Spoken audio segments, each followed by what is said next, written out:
रामपुर गांव में शंकर अपनी बेटी काजल के साथ रहा करता था।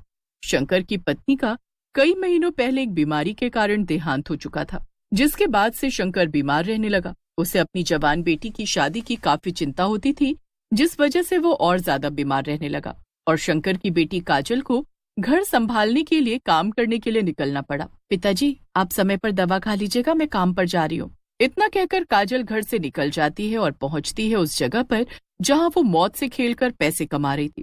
दरअसल काजल मौत के कुएं में मोटरसाइकिल चलाकर लोगों का मनोरंजन किया करती, जिसके लिए उसे अच्छे खासे पैसे मिल रहे थे।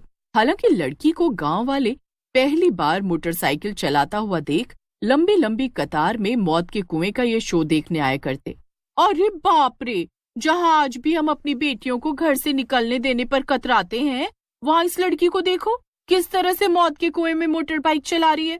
अरे लड़कियों के अंदर इतनी हिम्मत, बाप रे बाप। जिसकी भी बेटी है, मैं तो भगवान से यही दुआ करूंगी कि इतनी हिम्मत वाली बेटी भगवान सबको दे। मैं भी पहली बार किसी औरत को मोटर बाइक चलाते हुए देख रहा हूँ। सच में जिसकी भी बेटी होगी बहुत खुश नसीब बाप होगा वो। जहाँ एक तरफ काजल को देखने लोगों की भीड़ लग जाया करती, वहीं दूसरी तरफ काजल के गांव का ही चंदन उसे वहां लेकर आया था, जो खुद भी दूसरी तरफ मौत के कुएं में लोगों का मनोरंजन किया करता। अरे चंदन, जिस लड़की को तू काम दिलाने के लिए लेकर आया था, उस लड़की ने तो हमारा सारा काम खराब कर दिया है। देख जरा लोगों की कितनी लंबी लाइन लगी हुई है और हमारे पास गिनती के 5 लोग हैं। अरे कमाने की बात तो छोड़ो, जो लगाया है वो भी नहीं निकल पाएगा। तूने सही नहीं किया, अपना ही काम खराब कर लिया है तूने। मैंने तो सोचा था लड़की है, मोटरसाइकिल का नाम सुनते ही कहेगी साइकिल तो मुझे चलानी नहीं आती। तुम मोटर बाइक की बात कर रहे हो, वो भी मौत के कुएं में। लेकिन इसकी हिम्मत की दाद देनी पड़ेगी। देख चंदन, अगर इसी तरह चलता रहा तो मुझे अपना ये काम बंद करना पड़ेगा, या फिर मुझे कुछ ऐसा करना पड़ेगा जिससे लोग मेरे पास आए। इस तरह दूसरी तरफ भीड़ लगी हुई है। अब काम तूने खराब किया है तो इसे तू ठीक कर, वरना नौकरी छोड़कर चला जा। चंदन को मौत के कुएं में शो करने के अच्छे खासे पैसे मिल रहे थे और चंदन की बस इतनी गलती थी कि वो काजल को लड़की समझकर उस मौत के कुएं में मोटरसाइकिल चलाने का काम दिलवा देता है।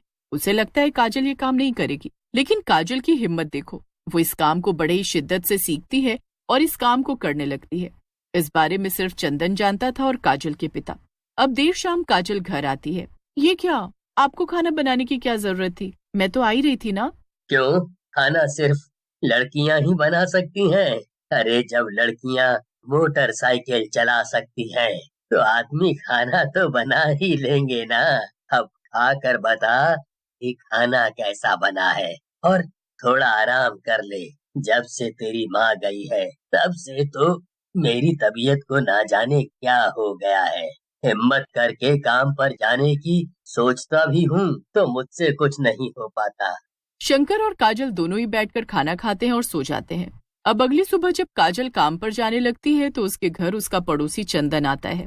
अच्छा हुआ काजल, तू मुझे मिल गई। मुझे तुझसे कुछ कहना था। दरअसल मैंने जो तुझे काम दिलवाया है, मौत के कुएं में मोटर बाइक चलाने वाला, उसे तू छोड़ दे। तू कहेगी तो मैं तेरे लिए कोई अच्छा काम ढूंढ दूंगा। लेकिन अचानक ऐसी भी क्या बात हो गई? किसी ने कुछ कहा क्या? पिताजी तो मेरे मोटर बाइक चलाने के खिलाफ नहीं है और गांव वालों को इस बारे में पता नहीं है। इसे मेरी मजबूरी समझ ले, मैं तुझे समझा रहा हूँ बस। मेरे घर की क्या हालत है तुझे अच्छे से पता है। अगर मैं ये काम छोड़ देती हूँ तो पिताजी की दवा का, घर के खाने खर्च की दिक्कत होगी और मुझे इसमें अच्छा खासा पैसा मिल रहा है। बल्कि मैंने इसे सीखने के लिए करीब 3 से 4 महीने लगाए, वो भी बिना पैसे लिए। तो मैं इस काम को कैसे छोड़ सकती हूँ?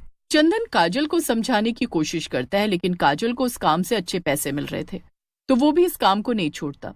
इधर चंदन का मालिक उसे हर रोज सुनाने लगा था, क्योंकि उसके मौत कुएं का शो देखने कोई नहीं आ रहा था और इस वजह से चंदन की नौकरी। अब एक रोज ऐसे देर रात तक काजल घर नहीं आती शंकर काफी परेशान हो जाता है, लेकिन काजल का कहीं अता पता नहीं चलता। जब शंकर काजल को ढूंढने निकलता है तो उसे काजल के मालिक से पता चलता है कि काजल देर शाम ही घर के लिए निकल गई थी। कई दिन बीत जाते हैं, काजल का कोई अता पता नहीं चलता और इस तरह महीनों बीत जाते हैं और गांव वालों को लगता है कि काजल अपने बूढ़े बाप को छोड़कर कहीं चली गई है अपनी नई जिंदगी की शुरुआत करने। अरे शंकर काका, ऐसे हैं आप? सुनकर बहुत दुख हुआ कि काजल आपको छोड़कर चली गई, वो भी इस हालत में। ये तो बहुत गलत है। मुझे अपनी परवरिश पर पूरा भरोसा है। मेरी बेटी मुझे छोड़कर नहीं जा सकती। उसके साथ कुछ गलत हुआ है। ना तो पुलिस मानने को तैयार है, ना ही गांव वाले। मुझे कुछ भी समझ नहीं आ रहा है। मैं भी कितना अभागा बाप हूँ जो अपनी बच्ची को ढूंढ नहीं पा रहा हूँ। महीनों बीत चुके हैं, अब वो कहाँ होगी, कैसी होगी, कुछ खबर नहीं मुझे। मैं तो बस यही कहूँगा, हिम्मत रखो काका, सब ठीक हो जाएगा। क्या ठीक हो जाएगा? हाँ, क्या ठीक हो जाएगा? एक बाप के लिए इससे बड़ा दुख और क्या हो सकता है कि उसकी बेटी महीनों से गायब है। धीरे धीरे कई और महीने बीत जाते हैं। इधर काजल के अचानक गायब होने के बाद लड़की वाला मौत का कुआं बंद हो चुका था, जिसके बाद लोगों को हार कर चंदन के मौत के कुएं के शो में जाना पड़ा और चंदन का काम एक बार फिर से चल निकला। पिछले कुछ दिनों से गांव वाले दहशत में थे।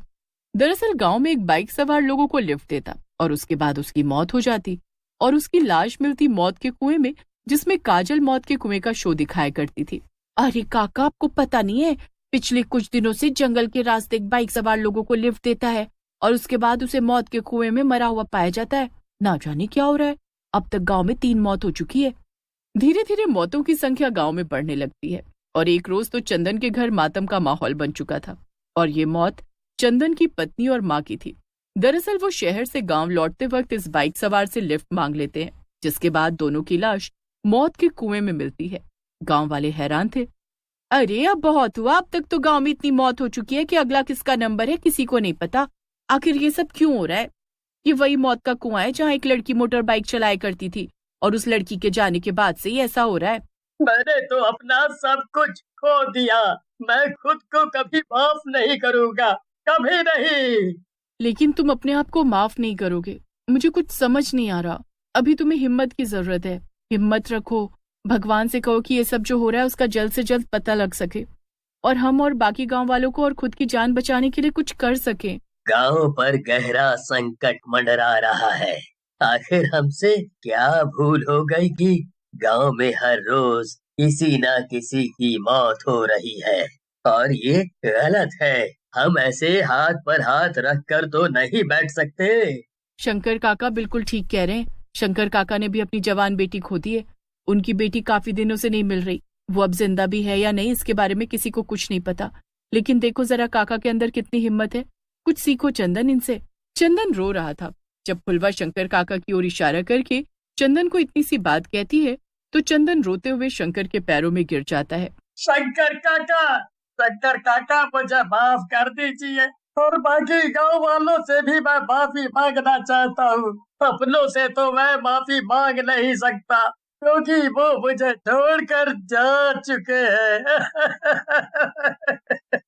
अरे क्या बात कर रहा है? लगता है अपनी पत्नी और माँ को खोने का गहरा सदमा लगा है चंदन को। मैं सारे गांव वालों का दोषी हूँ, खुद अपने घर वालों का भी, क्योंकि जिस काजल की आप लोग गायब होने की बात कर रहे हैं उसे मैंने ही मार डाला था। दरअसल जिस रात काजल घर नहीं आई थी उस रात मैंने काजल को घर छोड़ने की बात कही और उसे मौत के कुएं में ले गया।